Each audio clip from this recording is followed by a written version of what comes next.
رحمت بن کر آئے مظلوم کے لیے بھی۔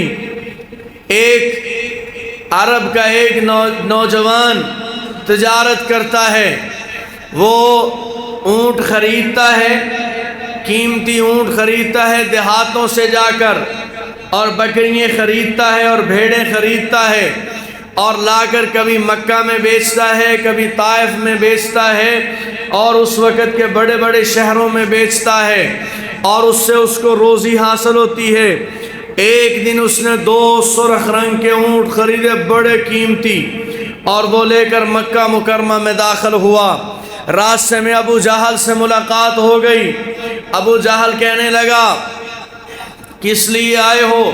کہا تجارت کے لیے آیا ہوں، یہ اونٹ بیچنے کے لیے آیا ہوں، عرب کے نسلی اونٹ ہیں، بڑے قیمتی ہیں۔ تو جب اس قدر خوبصورت اونٹ دیکھے تو ابو جہل نے کہا مجھے بیچ دو، اور اس اپنے گھر کا پتہ سمجھا دیا، فلاں جگہ میرا گھر ہے، کل آ کر پیسے لے جانا، کل آ کر پیسے لے جانا۔ یہ جو لوگ مزدور کو چکر لگاتے ہیں، اپنی نسبت دیکھ لیں، نسبت کس کے ساتھ ملنے والی ہے، کل آ کر پیسے لے جانا۔ اس نے کہا کوئی بات نہیں ہے، کل آ جاؤں گا۔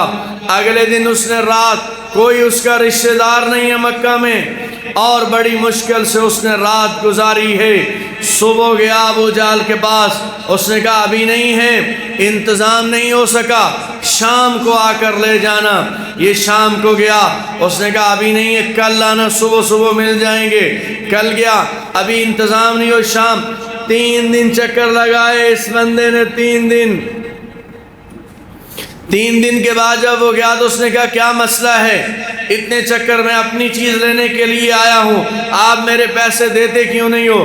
تو ابو جہل کہنے لگا اچھا یہ بات ہے، تو جاؤ، کوئی پیسے نہیں ہیں، اگر لے سکتے ہو تو لے لو، لے سکتے ہو تو لے لو، کوئی پیسے نہیں ہیں۔ آج کا وہی فطرت رکھنے والا آدمی جب غصے میں آ جائے تو مجبور بندے کی مالیت کو دبا کر اسی طریقے کو رائج کرنے کی کوشش کرتا ہے جو کل کے فرعون نے اپنایا تھا، کہ اپنے سے مظلوم کے مالیت کو دبا کر اسے للکار دیا جائے کہ لے سکتے ہو تو لے لو۔ اور یہ بندہ پریشان، اس کی مالیت ساری کی ساری یہی تھی، سارا مال اٹھا کر اس نے 2 اونٹوں پر انویسٹ کر دیا تھا، اب بڑا پریشان۔ تو لوگوں سے پوچھا کہ مکہ کے بڑے بڑے سردار کہاں ملیں گے، معتبر لوگ کہاں ملیں گے؟ تو کہا جاؤ حرم میں، خانہ کعبہ میں جاؤ، ٹولیوں کی صورت میں جو لوگوں سے الگ تھلگ بیٹھے ہوں گے، غریب بندے ان کے قریب نہیں بیٹھ سکیں گے، الگ تھلگ وہ نشست بنا کر بیٹھے ہوں گے، اور غریب اور مکہ مکرمہ کے لاچار لوگ ان سے فاصلے پر نیچے بیٹھے ہوں گے۔ وہ جو گپے ہانک رہے ہوں گے وہ سردار ہے مکہ کے۔ یہ بندہ حرم میں گیا تو دیکھا ٹولیوں کی صورت میں وہ بیٹھے ہوئے ہیں بڑے بڑے سردار، جن میں ابو سفیان رضی اللہ تعالیٰ اس وقت تک مسلمان نہیں ہوئے تھے، اور اس کے علاوہ ابو لہب ہے، عتبہ ہے، شیبہ ہے، اخنس بن شرح، بڑے بڑے سردار نامور بیٹھے ہوئے۔ یہ گیا اور کہا جی میری مدد کرو، میں مسافر ہوں، میں اجنبی ہوں، میں نے یہاں لا کر اونٹ بیچے ہیں، وہ بندہ میرے پیسے نہیں دے رہا۔ تو سارے سردار کہنے لگے کون ہے بندہ، اس کا نام بتاؤ۔ تو کہنے لگا عمر بن حشام ہے، ابو جہل کا نام یہی تھا، عمر بن حشام ہے جو پیسے نہیں دے رہا میرے۔ اب سارے سہم گئے، کہنے لگے وہ تو سمجھو آپ کے پیسے مر گئے، ہم اس سے بات نہیں کر سکتے، ہم اس کو کہہ بھی نہیں سکتے کہ اس کے پیسے واپس کرو، وہ سمجھو تمہارے پیسے مر گئے ہیں۔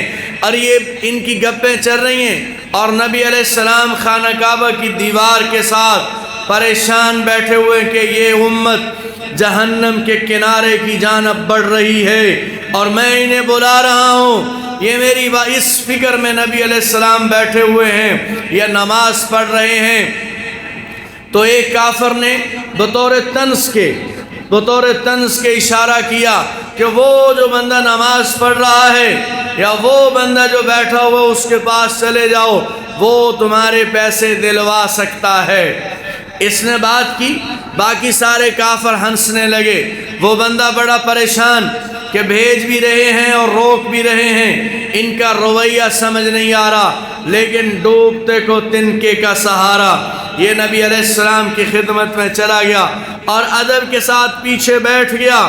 نبی علیہ السلام جب فارغ ہوئے اور اس کی جانب متوجہ ہوئے تو اللہ کے رسول علیہ السلام نے اس کے چہرے کو دیکھا، اس کی آنسوؤں کو دیکھا۔ آپ جانتے ہیں جب تجارت میں کسی بندے کا مال سارے کا سارا ڈوب جائے تو آپ نے بڑے بڑے تاجروں کو خودکشیاں کرتے دیکھا ہوگا۔ اس کی ساری مالیت تھی، اس کی پریشانی کا اندازہ اس کے چہرے سے لگایا جا سکتا ہے۔